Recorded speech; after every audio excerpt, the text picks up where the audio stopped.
Para você que ama ler, que tal inscrever-se no canal do Clube do Livro da Associação Tocando em Frente? Aqui você terá acesso gratuito a vários títulos. Inscreva-se, curta e compartilhe. Seja muito bem-vindo!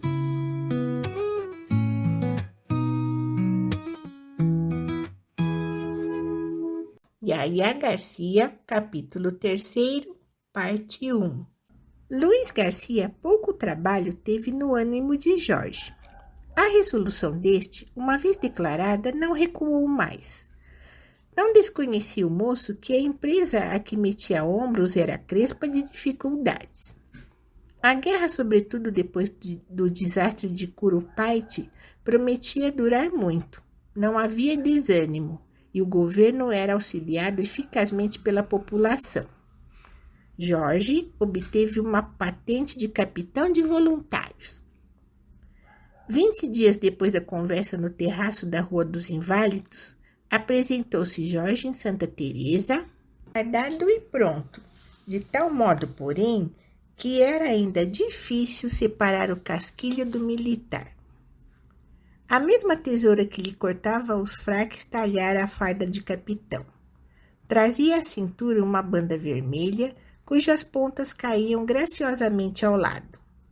Calçava um botim reluzente, sobre o qual assentava a calça de fino pano. Inclinado levemente à direita, o boné não lhe desconcertava o cabelo, penteado ao estilo de todos os dias. O bigode tinha as mesmas guias longas, agudas e lustrosas. Luiz Garcia não pôde furtar-se a um sentimento de pena ao vê-lo entrar fardado e prestes a seguir para o sul. Pareceu-lhe descobrir por trás dele o perfil da morte, com o eterno sorriso sem lábios. Mas esse sentimento de comiseração passou. Lembrou-lhe logo a última palavra da viúva e não pôde deixar de condená-lo. Viu até, com certa repulsa, esse coração de 24 anos que ia arriscar a vida e talvez a de sua mãe para não rejeitar um sentimento mau. "Estou a seu gosto?" perguntou Jorge com um ar de benévola ironia. "Há de estar melhor no fim da guerra, senhor general", respondeu o outro. "General? Pode ser." Dizendo isto, Jorge entrou a falar de suas esperanças e futuros. A imaginação começava a dissipar a melancolia. Ele via já naquilo uma aventura romanesca e misteriosa. Sentia-se uma ressurreição de cavaleiro medievo saindo a combater por amor de sua dama, castelã opulenta e formosa, que o esperaria na varanda gótica, com a alma nos olhos e os olhos na ponte levadiça.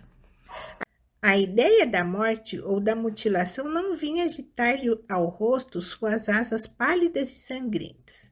O que ele tinha diante de si eram os campos infinitos de esperança. Contudo, o momento era grave e dificilmente podia o espírito esquivar-se à reflexão intermitente. Além disso, Jorge subira a Santa Teresa com a resolução de contar tudo a Luiz Garcia, a fim de deixar um confidente austero e único de seus amores. Mas a palavra não se atrevia a sair do coração. Ou a idade do outro, ou a índole de suas relações tolhia essa confidência íntima. Ainda mais do que uma e outra razão, havia naquele momento o gesto singularmente preocupado e duro de Luiz Garcia. Jorge deu de mão ao projeto.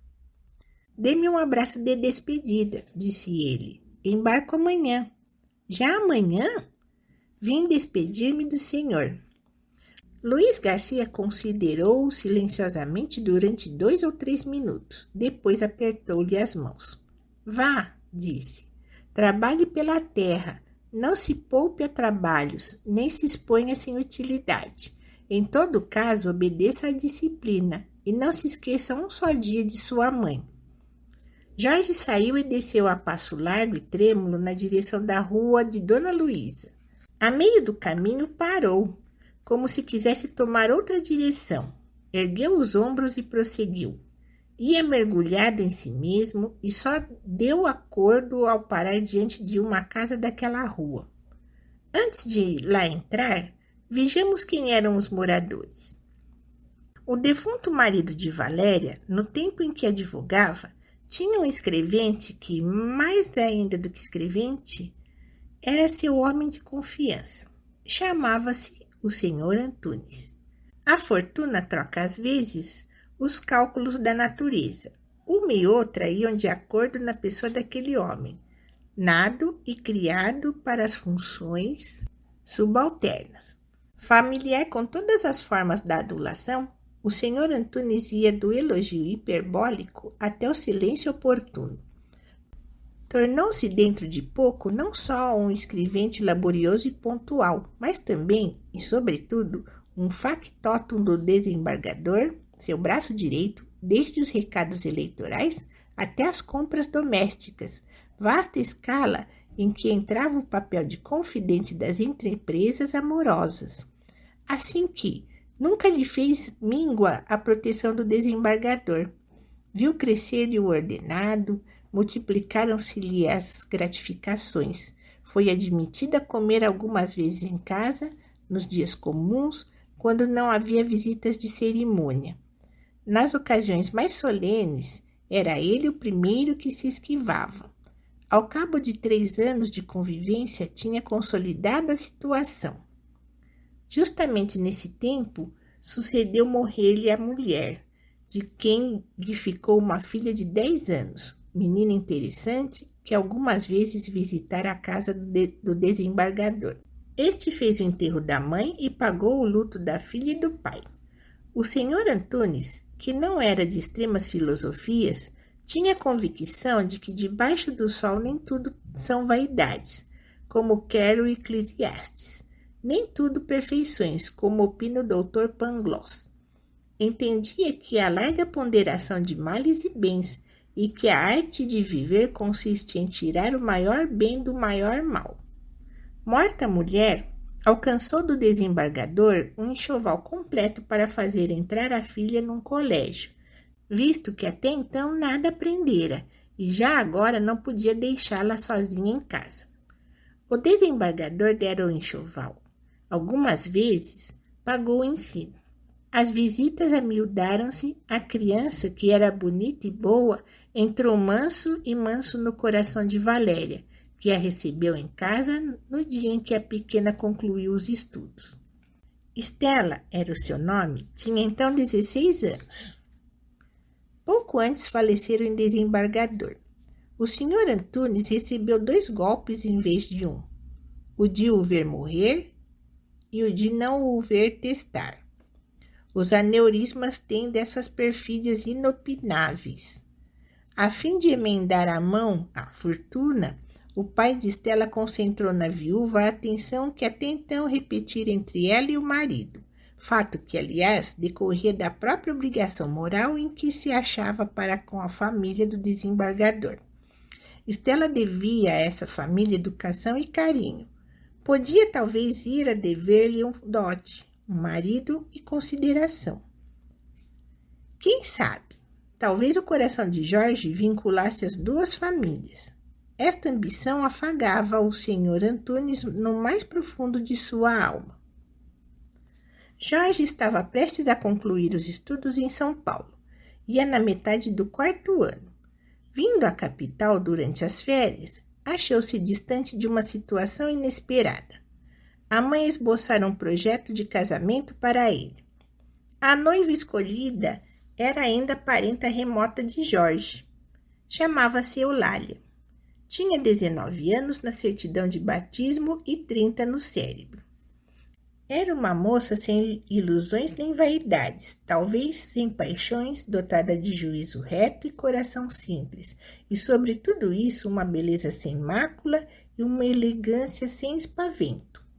Uma pérola, dizia Valéria quando insinuou ao filho a conveniência de casar com Eulália. A pérola, entretanto, não parecia ansiosa de ornar a fonte de ninguém. Quando Valéria fez as primeiras sondagens no coração da jovem parenta, achou ali uma água tranquila, sem curso nem recurso de marés. Tratou de saber se alguma brisa lhe roçara a asa, e descobriu que não. Então chamou em seu auxílio o siroco e o pampeiro. Não foi difícil a Eulália perceber os desejos da viúva, nem resistiu quando chegou a entendê-la. A razão disse-lhe que o casamento era aceitável. Esperou. Valéria ficou satisfeita com o resultado e deu-se pressa em sondar as disposições de Jorge, quando ele voltou no fim do ano. Graças à sua arte de assediar as vontades alheias, Valéria alcançou do filho uma resposta condicional. Era já alguma coisa. O motivo da insistência da viúva era complexo. Eram as qualidades da parenta, a afeição grande que lhe votava, o receio de morrer subitamente e a confiança que tinha em si mesma para conhecer e eleger caracteres. Durante o último ano da faculdade, Jorge pensou algumas vezes no casamento como se pensa num projeto remoto. Mas, à proporção que o tempo corria, o coração ia se lhe tornando retraído e medroso.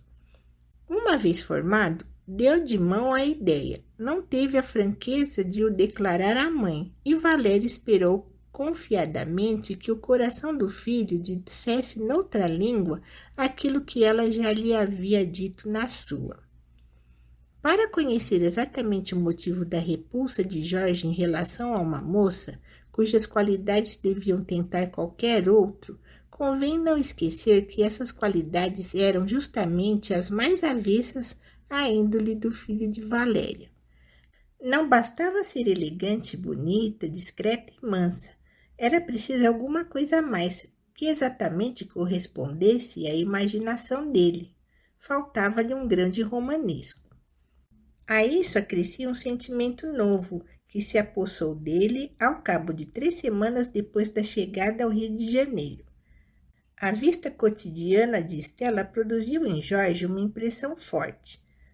Posto vivessem na mesma casa, era difícil acharem-se nunca sós, porque a filha do escrevente passava todo o tempo ao pé da viúva, circunstância que não teve a virtude de mudar o curso aos acontecimentos. Não podendo passar de palavras gerais e estranhas ao que lhe quisera confiar, Jorge falava-lhe com os olhos, linguagem que a moça não entendia ou fingia não entender.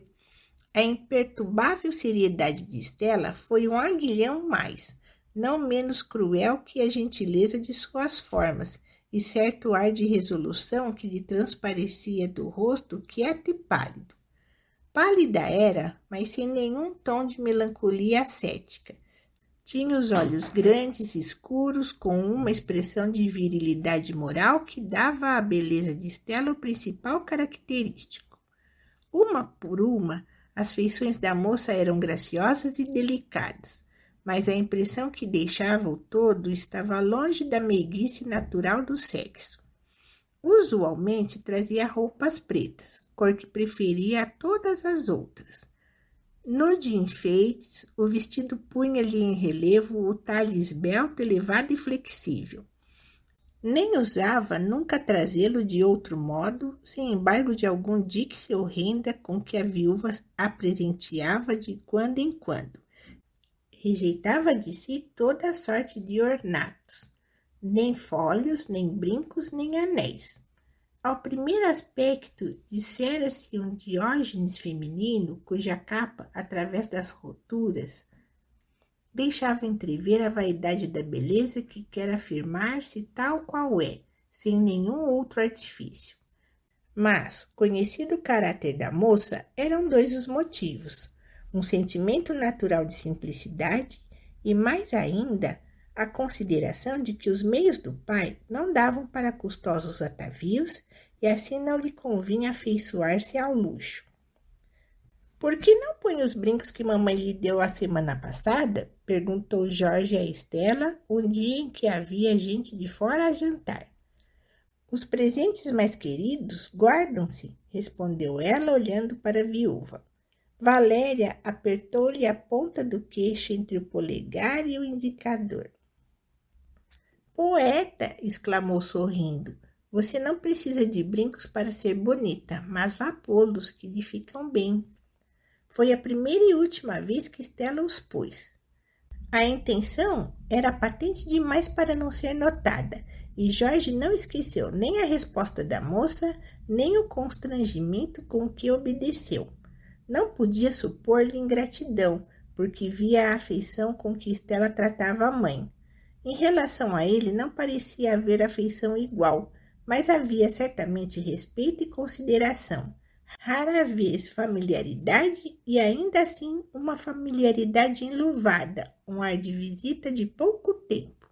Jorge começou a achar mais agradável a casa do que a rua, e às noites, quando não havia pessoas de fora, passava-as à volta de uma mesa, lendo ou jogando com as duas, ou vendo-as trabalhar enquanto contava anedotas da academia. Lia as correspondências do Paraguai e de Buenos Aires, ou simplesmente alguma página de romance. Nessa vida meio patriarcal, as horas corriam depressa, tão depressa que ele não as sentia. Ao cabo de 5 a 6 semanas, fez-se ele seu próprio confessor, examinou a consciência, descobriu lá dentro alguma coisa que não era a fantasia sensual do primeiro instante e, longe de absolver-se, condenou-se à crua penitência de abstenção. Voltou aos antigos hábitos e deixou os serões domésticos, mas a aplicação do remédio, por mais sincera que fosse, já não podia muito contra a ação do mal. Estela frequentava-lhe tenazmente a memória, e na rua, no teatro, nas assembleias a que ia, o perfil severo da moça vinha meter-se entre ele e a realidade. Se pudesse deixar de haver, a convalescência não era ainda difícil, mas como fugir à lembrança de uma mulher cuja figura lhe aparecia durante algumas horas de cada dia? Demais, a sonâmbula que ele tinha no cérebro vinha auxiliar a fatalidade das circunstâncias. No fim de um mês, a índole do sentimento havia mudado. Era mais pura, mas o sentimento não parecia disposto a esvair-se.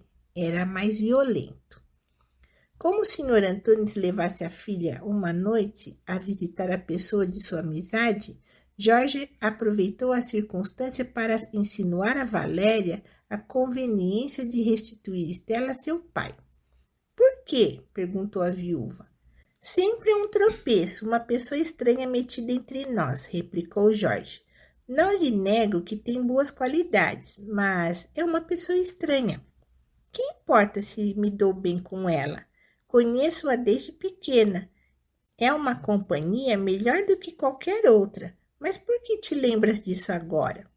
Estive pensando na responsabilidade que pesa sobre nós.